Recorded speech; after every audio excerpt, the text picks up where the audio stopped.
Bienvenue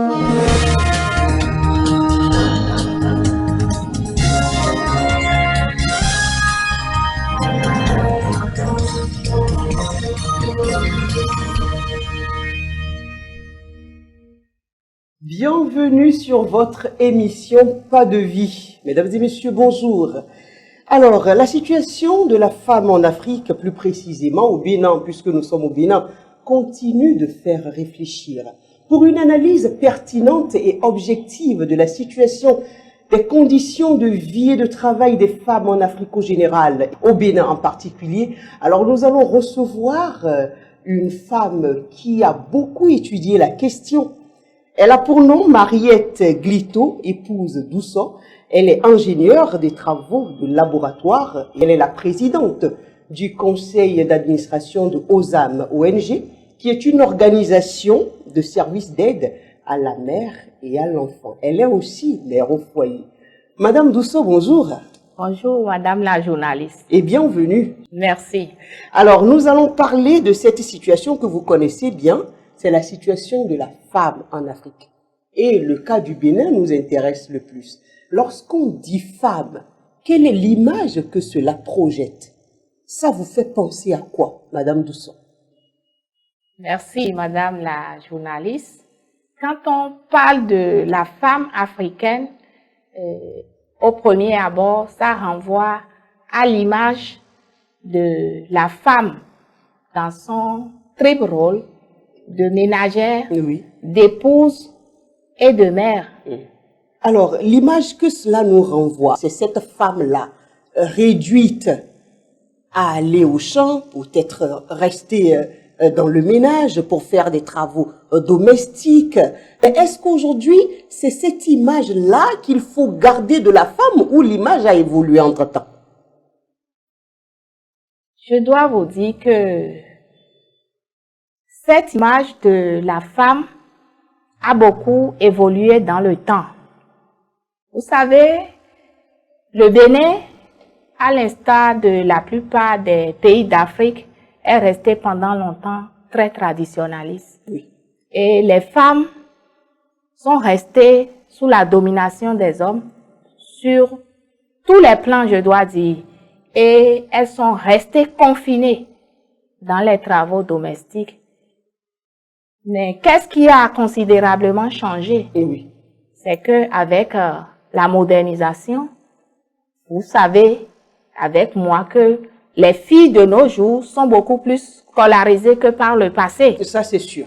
Je vais ajouter que certaines d'entre les femmes qui ont des diplômes ont déjà un emploi avant de rentrer en couple, avant de commencer une vie familiale. Et c'est une nouvelle condition de la femme puisque par le passé, elle était réduite aux tâches ménagères et toutes ses activités se limitaient à la maison et à ses alentours. Nous sommes donc en face d'une nouvelle condition de la femme actuelle. Et la question que nous nous posons est de savoir, est-ce que cette nouvelle condition épargne la femme de ce qu'elle devrait faire, c'est-à-dire des tâches ménagères, et le fait de satisfaire. Du premier rôle qu'on lui attribue, voulez-vous dire? Voilà. Je pense que non. Mais bien au contraire, la femme d'aujourd'hui doit concilier aussi bien vie de foyer et vie professionnelle. D'accord. Et je reste dans votre sillage pour demander alors, quelle est l'importance de la femme dans la société africaine et béninoise en particulier? Merci beaucoup.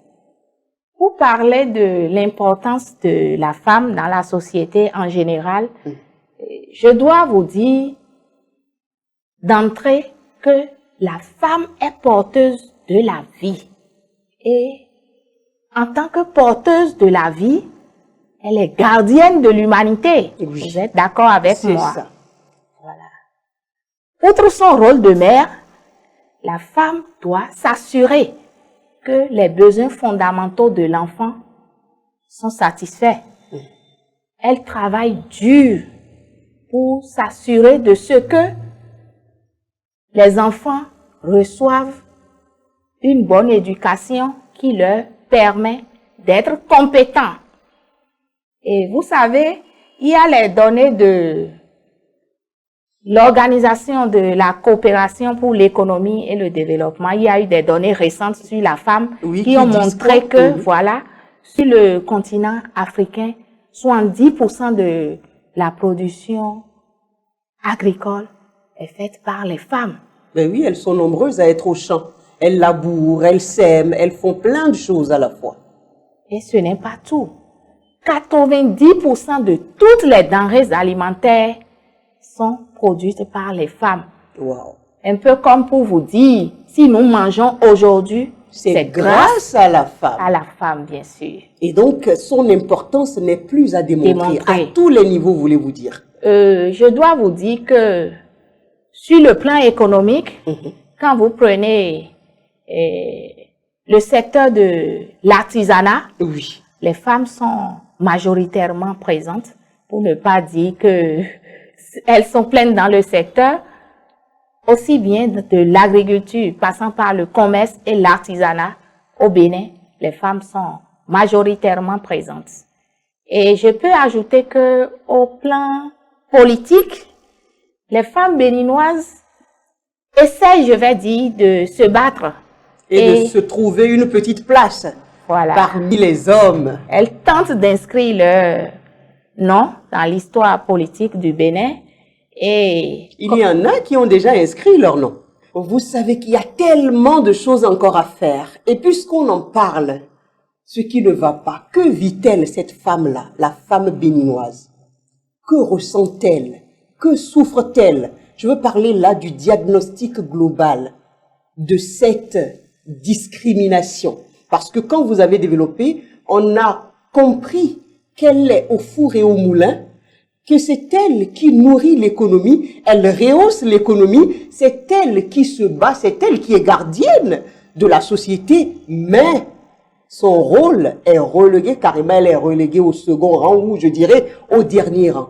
Qu'est-ce qu'on peut dire de cet état de choses sur sa santé mentale, physique et psychique, tout ce que vous voulez? Je pense que il est temps de poser le diagnostic sur ce que vivent les femmes. Je l'ai dit tout à l'heure, la femme a une vie de foyer et une vie professionnelle. Dans sa famille, que vit la femme de nos jours? La majeure partie, sinon la totalité des tâches domestiques sont laissées à la femme. Elle doit y faire face toute seule, malgré sa nouvelle condition.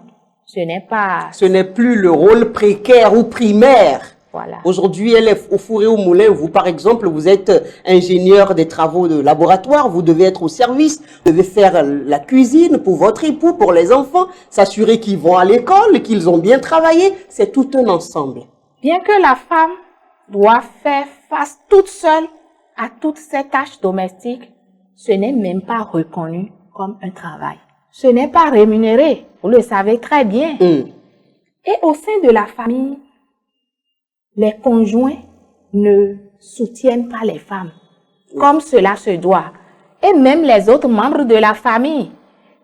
Tout porte à croire que la femme est un objet de service. C'est vrai, elle est au service de la famille, mais elle peut bénéficier d'un certain soutien. Oui, d'un regard attentionné. Voilà, des autres membres de la famille. Non, mais Madame Douceau, je ne vous coupe pas, hein, je veux renchérir juste. Quand on sait que vous êtes là pour ça, c'est comme vous n'avez aucun mérite. Quelle récompense? Que voulez-vous qu'on vous dise? Félicitations, parce qu'on vous dit quand vous sortez de chez votre mari chez votre père. Pour chez le mari, c'est que vous êtes là pour ça, c'est votre rôle. Il vous a doté, il vous a amené vers lui, à vous de vous en occuper. Que voulez-vous qu'on vous reconnaisse? C'est juste, mais c'était comme ça parce que nos mères restaient uniquement au foyer. Elles n'avaient pas cette vie professionnelle que les femmes d'aujourd'hui ont. Et cela n'empêche pas que les époux et les autres membres de la famille soutiennent les femmes dans cette tâche. Donc c'est une doléance. C'est vraiment une doléance. Et l'aspect que je vois encore au plan familial, c'est que les femmes sont souvent victimes de violences conjugales. Et quand on parle de violence conjugale, ça peut être aussi bien physique que morale. Mais la réalité dans le monde du travail est tout autre. Ça, c'est un autre plan. C'est vraiment un autre point. Les femmes veulent travailler, oui, mais ce n'est pas sans difficulté. Et quelles sont les difficultés que vous avez eu à noter? Voilà. Déjà, je note que il y a une influence de la vie familiale de la femme sur son travail. Déjà, si après le boulot, la femme doit faire tout ce qu'on vient de citer et peut-être se réveiller très tôt pour poursuivre toujours les tâches ménagères, comparé à un homme qui doit s'occuper juste de son travail au même titre que cette femme-là. Mais lui, quand il rentre, il a le temps d'aller prendre un pot avec ses amis, ouais. Bien sûr. Il a le temps de suivre des émissions préférées, les informations et autres. Et il dort peut-être à 22 heures et se réveille à 6 heures et s'apprête pour se rendre sur son lieu de travail. Exactement. C'est le schéma classique. Voilà. Une femme dans cette condition, à mon avis, ne peut pas avoir le même rendement qu'un homme. Vous savez, c'est vrai que les tâches domestiques sont l'apanage de la femme, mais quand elle le fait et elle doit y faire face toute seule, ça l'épuise. Et si déjà en arrivant sur son lieu de travail, elle est déjà épuisée, c'est normal que son rendement baisse. Ne soit pas exactement. Voilà. Oui. Et ce n'est pas tout. Lorsque dans une entreprise, il est question d'accorder des avantages aux employés, je dois vous dire que les femmes sont souvent laissées pour compte. Laissées pour compte en ce sens que dans notre société, on pense que la femme doit toujours tendre la main à son mari. Et donc, elle n'a pas besoin d'argent. Elle n'a pas besoin d'avoir cet avantage. Ça me rappelle quelque chose, hein. Même quand vous allez quelque part où vous voulez prendre un taxi moto, vous allez entendre des gens vous dire, par exemple, vous n'avez pas de problème. Vous femmes, vous n'avez pas de soucis. On te dit 500, on veut que tu montes, que tu n'aies même pas le temps de débattre. Parce qu'on se dit, tu es une femme, il y a quelqu'un qui t'en donne. Justement, c'est à cause de la perception que les gens ont de la femme dans notre société. Une femme qui tend toujours la main. Voilà. Et ce n'est pas tout. Parlant de ces difficultés dans le monde du travail, oui. La question des congés de maternité, cette question seule fait que quand un employeur... C'est une énorme préoccupation. Voilà, quand un employeur veut recruter, quand il s'agit d'une jeune fille, il fait déjà son calcul pour se dire, bon, peut-être si dans 2 ans, elle connaît la maternité, elle doit jouir de congés de maternité. Quand il calcule, il se rend compte que ce n'est pas avantageux pour son entreprise. Et cela pénalise beaucoup la femme. Et c'est les hommes, les candidatures masculines qui sont préférées à la place des candidatures féminines. Il y a aussi la question des postes de responsabilité. Dans nos entreprises, les femmes ne sont pas nombreuses aux postes de responsabilité. Et il y a une question qui actuellement fait couler beaucoup d'encre au Bénin. Oui, dites. Voilà. C'est la question du harcèlement sexuel en milieu professionnel. Oui, ça c'est vrai. C'est une réalité. Et vous savez, c'est un fait qui amène beaucoup de femmes à renoncer à leur ambition professionnelle. Et d'autres... Celles qui ont le courage, bien entendu. Celles qui ont le courage, mais d'autres préfèrent carrément... se laisser faire. Se laisser faire. Et les plus rigoureuses démissionnent de leur boulot, adviennent que pourra, voilà. Et sur le plan social, je dois vous dire qu'au Bénin, il y a un grand décalage. Dites-nous. Les femmes sont source de discrimination, nous l'avons dit tout à l'heure. Elles sont victimes de toutes sortes de critiques.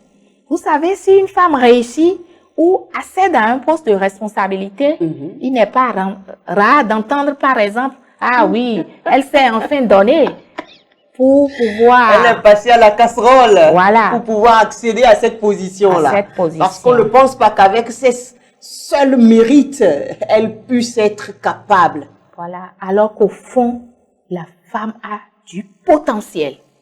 Je dirais plus que l'homme. Madame Doucet, en fait, on a voulu, avec l'équipe, tendre notre micro aux citoyens dans la ville, c'est pour qu'ils nous disent ce qu'ils pensent de cette situation. Et juste après, nous allons revenir sur ce plateau pour parler des derniers détails avant la fin de cette émission.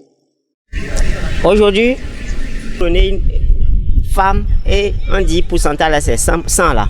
C'est à peine que on va trouver que 45% sont dans de bonnes conditions. Donc les conditions sont un peu précaires. Notre culture ne nous permet pas de bien évoluer dans la société. La femme est reléguée au dernier plan. La femme ne peut pas percer dans le milieu politique. La femme ne peut pas percer. Pourquoi? Parce qu'on se dit que la femme, c'est la faiblesse. Alors que si la femme se décide de faire quelque chose, je parie qu'elle peut être meilleure par rapport à un homme. En particulier chez nous au Bénin ici, sur le plan politique d'abord. On a vu quand on a modifié la constitution, fin 2019, on a donné un quota aux femmes. Au Parlement, prochainement maintenant, les femmes ont un quota. Sur ce plan, on peut dire qu'il y a un progrès qui a été fait, qui va se concrétiser en l'an 2023. Maintenant, on a vu l'Institut tout récemment. Là, on a nommé Madame Claudine Prudencio. L'Institut Nouvelle Formule. Maintenant, les femmes peuvent se plaindre maintenant. L'Institut même peut se constituer en partie civile. Sur le plan social, c'est aussi un progrès. Je pense que la femme africaine, surtout la femme béninoise, sur le plan social, a ses droits qui sont bafoués. Surtout dans son foyer, comme dans la société. Voilà, Madame Doucet, vous avez écouté. On a un quota et maintenant on a l'Institut national de la femme de Claudine Prudencio qui en est la présidente et beaucoup d'avantages sur le papier, mais en réalité, on parlait du stress et tout le reste. Bien sûr. Vous avez écouté comme moi. Oui. Mon avis sur l'élément témoin que nous venons de suivre. Déjà, je note deux éléments importants qu'il faut souligner. Le premier, ça me réjouit. Ça me réjouit en ce sens que la question de la situation actuelle de la femme préoccupe le commun des Béninois. Et l'élément témoin montre à quel point les femmes vivent dans une certaine précarité. Oui. Et pour finir, je note également que l'espoir est permis pour nous les femmes parce que il y a des progrès qui sont en cours, il y a des lois qui sont votées pour la protection de la femme et de la fille au Bénin. Je vous en remercie. D'accord. Alors, selon les études menées dans ce domaine, on en parlait, les femmes ressentent plus les effets de la pauvreté que les autres couches de la société, Madame Doucet. Et pourtant, elles sont nombreuses à relever les économies des différents pays. Et selon vous, pourquoi un tel déséquilibre? Merci beaucoup. Je dois vous dire que c'est un phénomène qui est connu et c'est appelé féminisation de la pauvreté. On peut encore le dire autrement. Oui. C'est de dire que la pauvreté est sexiste. Et sexiste. Voilà. C'est vrai que ça ne veut pas dire que c'est seulement les femmes qui vivent souffrent de cette pauvreté-là. Mais elles sont majoritaires. Voilà. Les femmes vivent plus les conséquences de la pauvreté que les hommes. Et pourquoi c'est ainsi? Voilà. C'est un déséquilibre qui est lié à un ensemble de faits. Déjà, comme nous venons d'en discuter, les femmes portent une charge inégale de responsabilité sociale qui est très peu reconnue, ou du moins qui n'est pas du tout reconnue. Vous savez, dans nos sociétés, les tâches ménagères, les tâches domestiques sont réservées pour les femmes et ce n'est pas renouvelé. Et je dois dire aussi que les femmes ont moins accès à un emploi bien rémunéré que les hommes. Et les chiffres que nous avons donnent 46% de femmes qui ont accès à un emploi bien rémunéré contre 75% chez les hommes. Et il y a un fait, Oui. les lois que nous avons ajoutées à nos coutumes réduisent l'accès des femmes à leurs propres actifs. Si vous êtes femme au Bénin, Oui. il vous est difficile d'avoir vos propres actifs.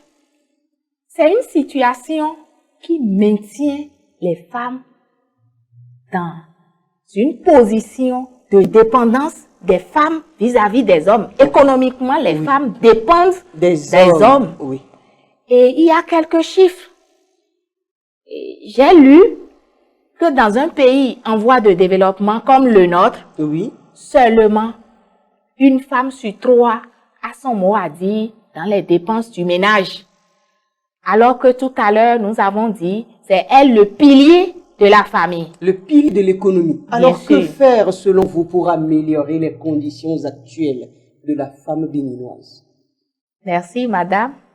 Je pense que c'est déjà ce que vous et moi, nous faisons. La responsabilité se situe à tous les niveaux. Oui. Déjà, que doivent faire les femmes que nous sommes?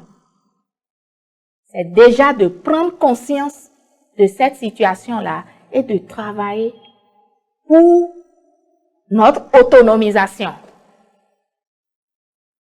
En dehors de cela, nous, femmes, lorsque nous avons l'opportunité d'avoir une vie associative, d'avoir l'opportunité de donner notre avis sur notre question, je pense que c'est une opportunité que toute femme doit saisir pour donner son avis et pour montrer son potentiel. Parce qu'on en a du potentiel, On en vous a voulez vraiment, dire. oui, bien sûr. Nous devons nous soutenir réciproquement, ça manque beaucoup. Les femmes ne font pas équipe dans la société d'aujourd'hui. Et tout le monde le sait, ça. Voilà. Et ça nous dessert. Ça nous dessert beaucoup. Vous voyez, je dois être sur ce plateau ce matin et si je dois faire tout le ménage qu'il faut avant d'être ici, je ne peux pas. Non. Je ne peux pas être ici à l'heure. Mais j'ai sollicité une femme de ménage qui présentement est en train de faire le travail que je dois faire. Mais cela a un coût.